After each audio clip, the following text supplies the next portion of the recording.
زموږ دوستان الله جل جلاله موږ تاسې د دنیا ته رسولي د مختصر ژوند لپاره. هوښیار عقلمند دانا سړی هغه دی چې په دا ژوند کې الله پاک راضي کړي او صحیح نیک اعمال یې وکړي. دغه د روزې میاشت چې کوم ده دا د اعمالو سیزن لکه دنیا کې چې هر سړی د خپل د سیزن د متعلق چې دی هغه فکرمند دی، دا سره د روزې میاشت چې هغه د اعمالو لپاره مسلمان په دې کې د اعمالو لپاره فکرمند او په دې کې موږ تاسې فضایل اورېدلي دي چې د نفلو درجه په فرض سره ده او یو فرض په اویا سره دی او قرآن پاک دا هم په هغه طاعاتو په نیکیانو کې دی. یو حرف باندې نیکي الله پاک ورکوي او د مسلمان یوه نیکي الله پاک په لس سره اړوي او بیا د یې په یاد سره وایي په 25 سره سي او که چیرې په لمانځه کې په ناست سره په 50 سره او که په ولاړې سره په یوه حرف باندې الله پاک سل نیکي وکړي او بیا د روزې د میاشت سره ضرب ورکړه نو دا زموږ ته حساب و کتاب کلکولیټر چې کوم دی دا به عاجزه سي، دا ته به حساب و کتاب نسي معلوم. یقینا قرآن پاک چې کوم دی دا ټوټل قرآن پاک په دا کې شپږ مضامین. اول عقیده د توحید، دویم د رسالت، دریم چې دی هغه قیامت او څلورم احکام دي، پنځم د منلو والا او شپږم د نه منلو والا. دا د قرآن پاک خلاصه ده، دا د قرآن پاک مضامین دي. که انسان قرآن پاک راواخلي د الحمدلله د الف څخه ونیسي د والناس تر سینه پورې ګرده وګوري دغه شپږ مضامین دا خلاصه پکښې. که سړی 30 پارې ګرځي وګوري 540 رکوع و منازل د قرآن پاک چې څه تحقیق دی په کې د دې شپږ مضامین څخه پاکابل مضمون نشته. نو پکار دی چې انسان د قرآن پاک مطابق ژوند تیر کړي. نور کتابونه چې راتلو ګوره دنیا ته لکه انسان چې دی داسې دی د یوې شپې د یو کالي نه یو رقم لباس، بیا چې انسان غټېږي لباس سره غټېږي، حتی چې بیا انسان 30-35 کال عمر چې ورسېدي شباب ته بیا دغه باره دی چې دی نور نه غټېږي، بس دا لباس یې پر دا ځای ودرېږي، بیا د مرګه پر دا لباس. دا تره د انسانیت د آدم علیه السلام څخه راشو نو بیا چې څیرې تبدیلي کې راتله بیا د آدم علیه السلام بیا نوح علیه السلام شریعت راوړ، تبدیلي پکې راغله، لکه د انسان په لباس تبدیلي راځي. بیا د هغه بعده مخته نور تبدیلي راتله، ابراهیم علیه السلام راوستله، بیا نور تبدیلي ضرورت و بیا موسی علیه السلام، بیا نور تبدیلي ضرورت و شریعت بیا عیسی علیه السلام. آخری کې حضرت محمد مصطفی صلی الله علیه وسلم دنیا ته راغی چې کوم هغه قرآن راغلی او د انسانیت لپاره پیغام راغلی، انسان لباس چې کامل شو. دا دره د انسانیت لپاره د نجات ذریعه او پیغام د قرآن او دا به د قیامت لپاره د نور انبیاو چې کوم کتابونو شریعت د هغه انبیاو سره منسوخ شو، ختم شو. د حضور صلی الله علیه وسلم اوس ورنسیم سوه کاله دمنه سوی د هجرت د هجري چې کوم موږ تاسې حساب ورته کړو د هغه څه اوسې بلکې دا نه در قیامته پورې به دا پیغام وي، د هغه شریعت محمدي به وي. موږ تاسې کوشش وکړو چې په روزه کې موږ تاسې اعمال او دا خپل وخت چې کوم دی قیمتي کړو. دا قرآن پاک چې کوم دی په روزه کې نازل شوی دی، لکه موږ ته چې اوس ما قرآن وایي دي اورېدي، دا طریقه د حضور صلی الله علیه وسلم سره شو ده. نبی کریم صلی الله علیه وسلم به په ژوند کې په کال کې یو واره قرآن وایي، جبرائیل امین به اورېدي. او چې کوم کال حضور پاک صلی الله علیه وسلم د دنیا څخه تللی په دا کال یې 2 واره جبرائیل امین به مو ته تېروئ.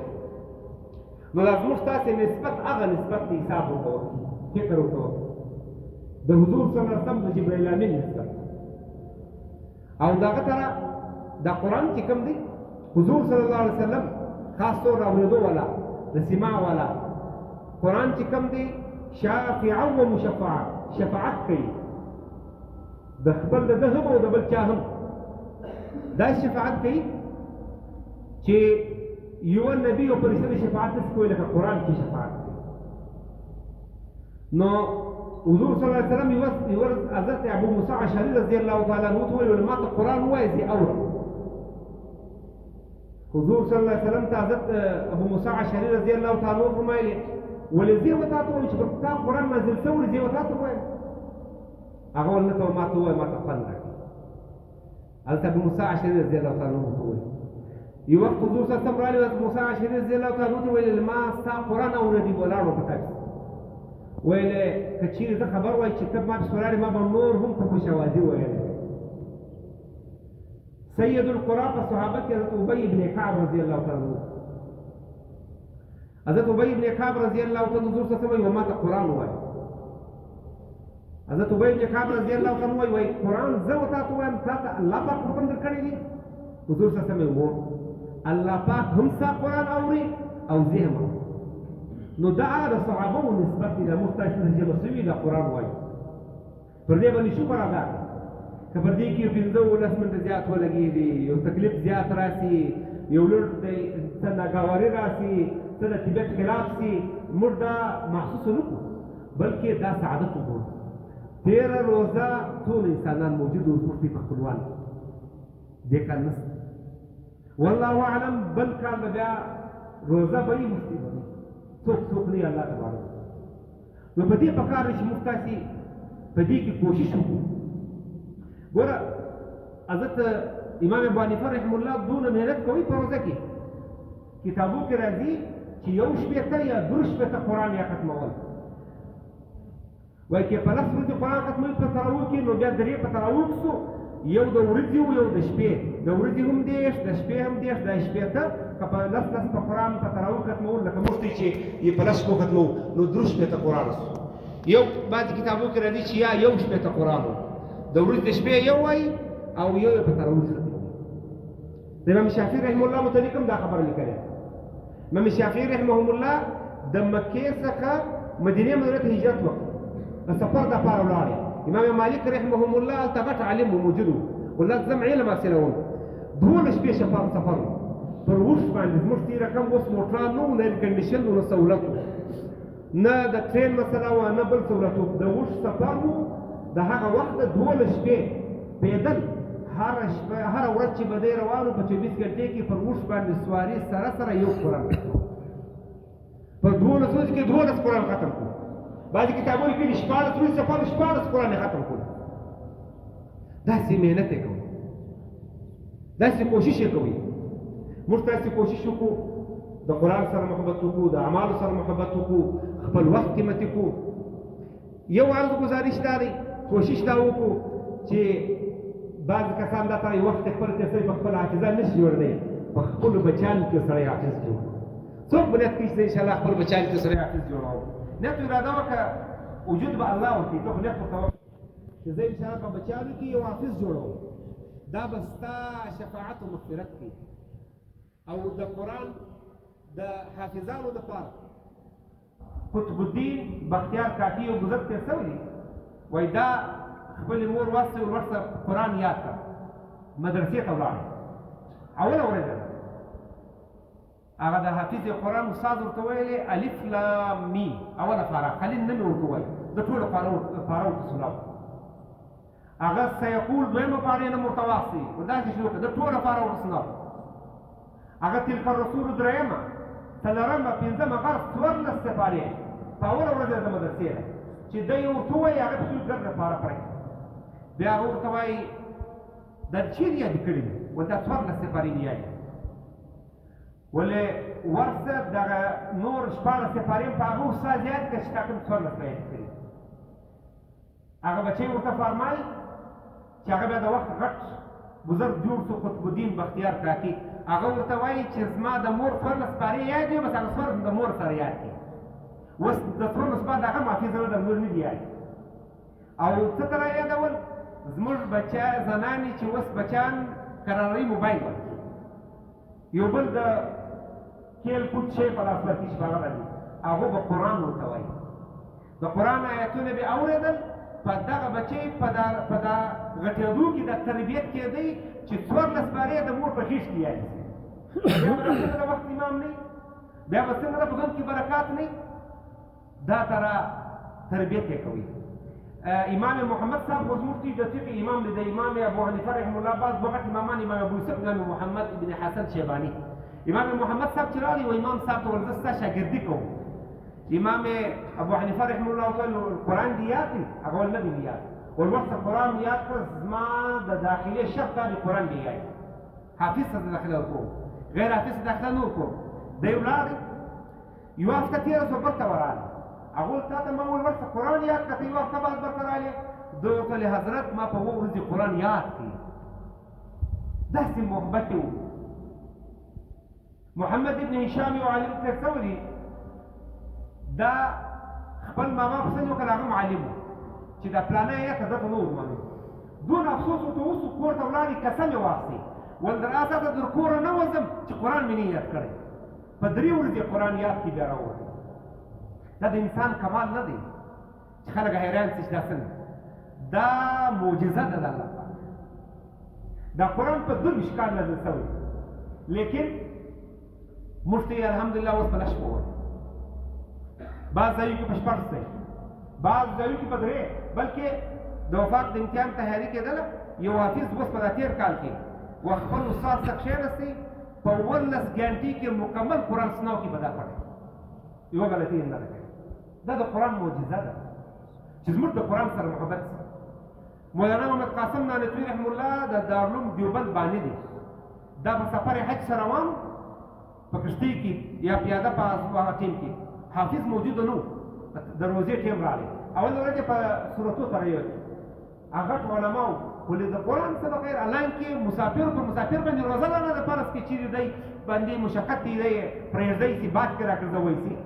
د هیڅ سره مې نه پرېږدول ولې دعا به کوي الله پاک د قرآن نه تراوم نه محروم کړي ولسار و سفارې ته کښېنستي وایي به دا به یاد کړي په 2 شپې باندې ضروري سفاره یادوله مقصد یې په تراوم کې سنوي په 2 شپې قرآن یاد دا اوس زمانې سره مولانا سلیم الله خان صاحب زموږ استاد دی امام بخاري په ویل په کراچي کې اوس په 2017 واته کال مخکې مفصل دا هم په 2 شپو قرآن یاد کړی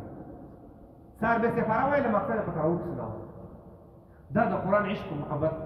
مولانا محمد قاسم آخري واقع ته بیانو خبره ختموم مولانا محمد قاسم نانوتوي رحم الله دا بلکې زموږ دوی ټوله دیوبند دا چې دوی موږ عاشقان د قرآن هم یو عاشقان د مصطفی هم نو هغه ته چا وویل دلته یو قاري دی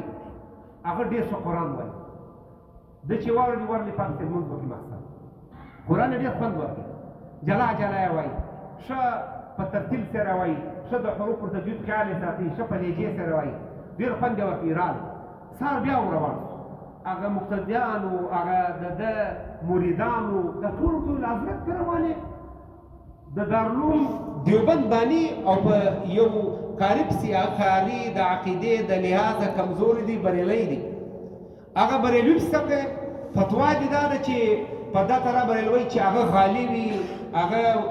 ښکاره په شرک کې مبتلا وي ظاهري چې دی هغه د لباس د دې خیال نه ژر کاټي پلانه کوي بابس لمونځ نه ته په خپله بابس وایي ولنه قرآن ډېر ښه قرآن وایي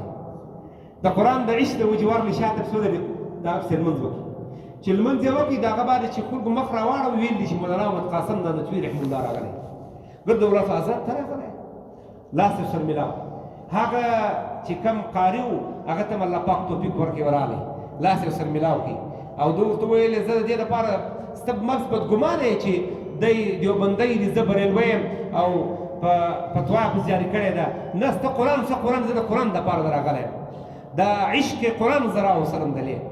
نو هغه په هغه ساعت کې باندې د بریلیت څخه توبه وکاشله او صحیح مؤمن جوړ شو د ده په لاس یې بیعت وکړ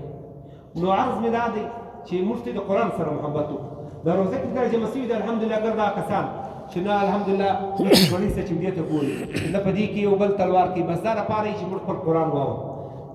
الله پاک توفیق راکړي دا نه ورځې یو سبا ورځ لا پاته ده هغه دې الله پاک موږ ټول ته اسانه وکړي الله دې توفیق راکړي چې موږ ته وکړو الله دې راڅخه قبول کړي اخلاص دې الله پاک نصیب کړي یو دو گزارشات دا دي ګوره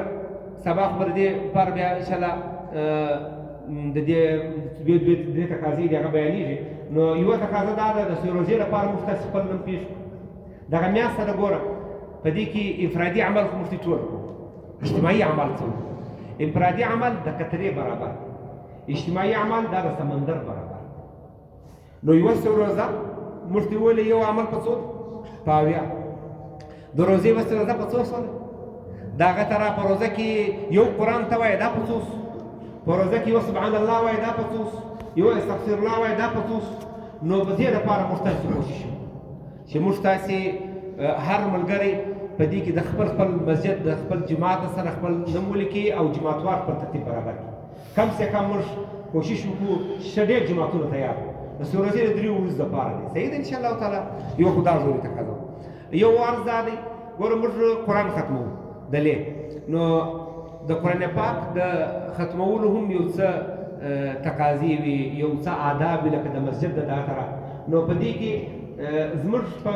ختم په دې کې چې دي هغه نه بیا جلیبیانې سته نه په دې کې چې دي هغه بیا چای و میټایانې و پلانه و دا سته